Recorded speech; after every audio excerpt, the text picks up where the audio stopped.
haleluya. Yesu Kristo ashimwe.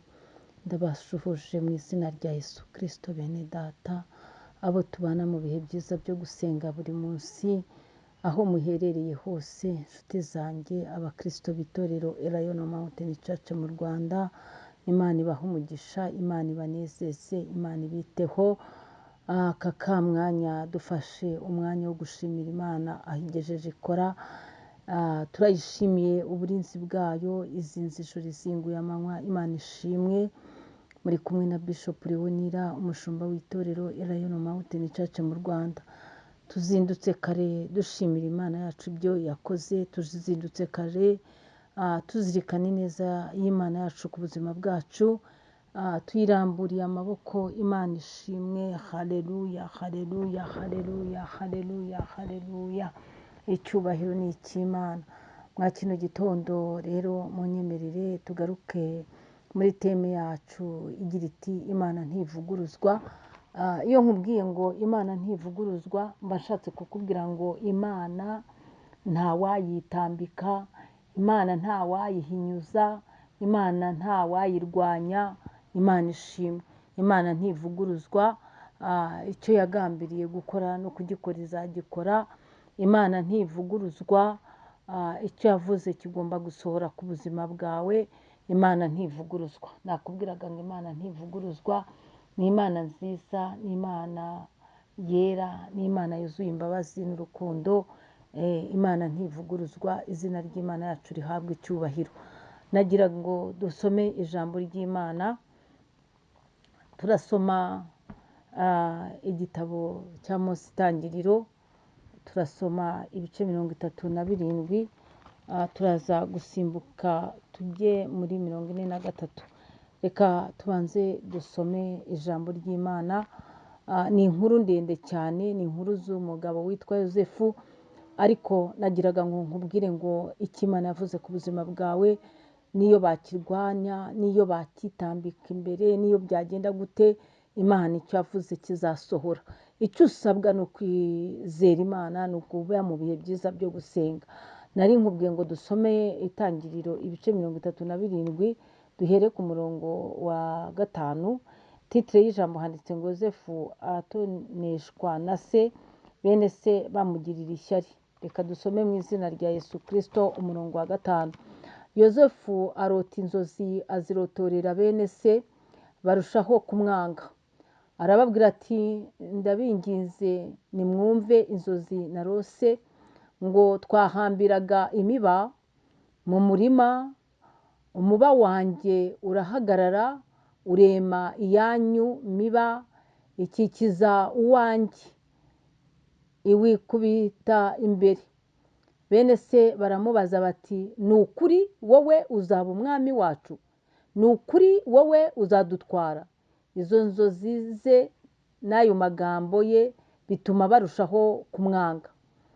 9, yongera kurota izindi nzozi, azirotorera bene se ati nongeye kurota izindi nzozi, ngo izuba n'ukwezi n'inyenyeri 11 binyikubita imbere.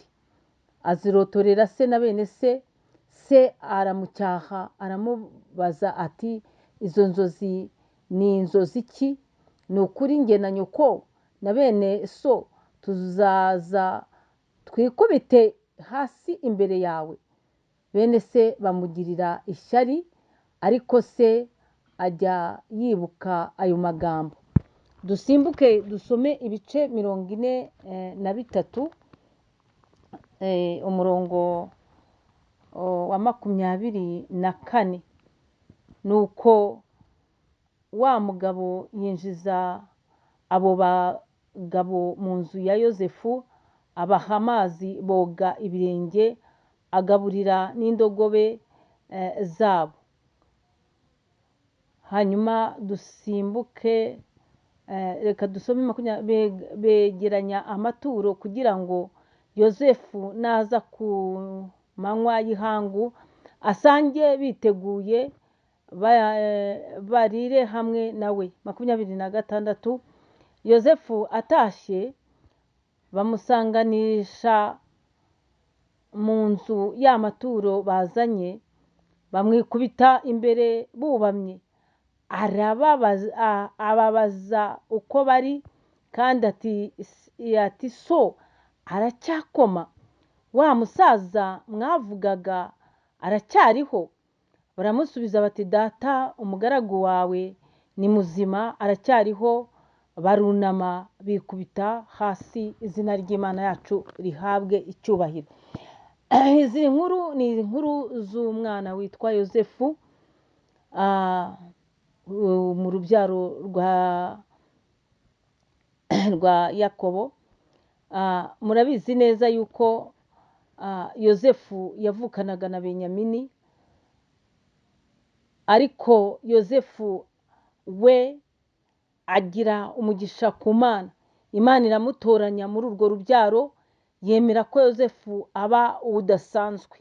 Hanyuma mwabyumvise, atangiye agira iyerekwa, akarota rwose, yarota agarotorera inzozi z'inzira azacamo ejo hazaza, akazivuga, akavuga ati jye narose duhambira imiba, ngo imiba yanyu nkikije nyiragwa, narose izuba n'ukwezi nabyo bimanuka.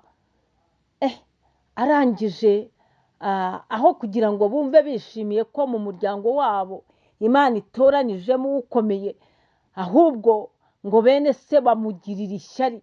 Bamugiriye ishyari rero, bashaka guhinyuza icyo Imana yavuze ku buzima bwa Yosefu. Niyo mpamvu nababwiye ngo Imana ntivuguruzwa. Baratangira bakora iby'ubugome, ngo Yosefu baramugurisha. Barangije bamwe baravuga bati tumwice, undi aravuga ati twere kumwica, ahubwo reka tumugurishe. Bamugurisha barimo kubangamira umugambi w'Imana, bamugurisha barimo gushaka kuvuguruza icyo Imana yavuze ku buzima bwe. Bamugurisha n'Abanyegiputa, baramugurisha. Yosefu aragenda ajya mu Egiputa iyo ngiyo, ariko kuko icyo Imana yavuze kitavuguruzwa, izina ry'Imana yacu rihabwa icyubahiro. Twabibonye tugeze mu bice 43, twabibonye ku murongo wa 26, yuko ngo batangiye bamwunamira, ngo bikubita hasi nk'uko yabibabwiye. Rero ntabwo Imana ivuguruzwa. Iyo Imana yavuze biraba, yategeka bigakomera. Ukurikije urugendo rwa Yosefu, ukurikije ibyo bene se bamukoreye, bamugurisha, bamujugunya mu rwobo, kugeza aho abantu baje bakamugura.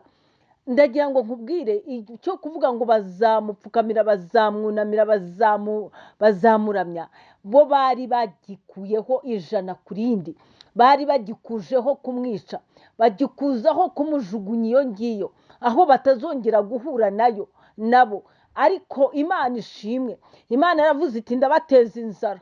Wari uzi ko Imana igira ibirwanisho bitandukanye?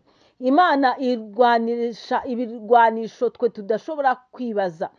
Barangije babaterwa n'inzara, inzara ibatera igihe Yosefu mu Egiputa ari umuyobozi, ibatera Yosefu ari we munyakigega ubasha gutanga ibyo kurya, ibatera Yosefu afite ijambo. Yewe Imana ishimwe, Imana ihabwa icyubahiro. Abakugiriye nabi, Imana hari ikizabakorera, bakaguhindukirira nawe umeze neza, kuko Imana itavuguruzwa. Icyo Imana yavuze ku buzima bwawe kizasohora. Imana ishimwe, Imana ntivuguruzwa. Ngo baragenda baramwunamira, baragenda barapfukama, barunama. Uko Imana yari yarabimweretse mwiyerekwa, nuko birasohora. Izina ry'Imana yacu rihabwa icyubahiro. Birasohora na se, bisohora akiriho, bisohora na se ahari, bisohora na se areba, bisohora papa we yibuka ibyo Yosefu yababwiye, ngo kuko se yabitse ayo magambo ku mutima we. Birasohora. Izina ry'Imana yacu rihabwa icyubahiro. Imana ntivuguruzwa. Ibya Yosefu byarasohoye, ntabwo ibyawe ari byo bizayinanira. ntivuguruzwa, yewe ntivuguruzwa. Ibyo yavuze byose bizasohora. Icyo usabwa wowe ni ikintu kimwe, ni ukwizera umwami Yesu nk'umukiza wawe, akakubera umwami n'umukiza wawe. Icyo usabwa ni ukuzamuka ukava mu kirere, ukava mu cyicaro urimo cy'ubunebwe n'ishidikanyamana, ukazamuka hejuru, ukamenya ko Imana yabisohoreje mu Egiputa, ari Imana yari yavuganye nawe bakiri kumwe na se na bene se. Byashoboraga gusohorera hariya, ariko kuko babipinze ndetse bagashaka no kumwica, Imana yaravuze iti nzabateza inzara, bizasohorere mu kindi gihugu, bizasohorere muri Egiputa. Birasohora, Imana ishimwe. Ibyawe nubwo bitinze ariko nawe bizasohora. Ibyo wavuganye n'Imana byose wanditse muri agenda yawe, ibyo wavuganye n'Imana, iby'Imana yanditse mu ruhanga rwawe, byose bizasohora kuko byavuzwe n'Imana. Izina ry'Imana yacu rihabwa icyubahiro. Imana ibaha umugisha, muhahe muronke. Shalom, shalom. Ineza yawe, ujana umuntu, ineza yawe.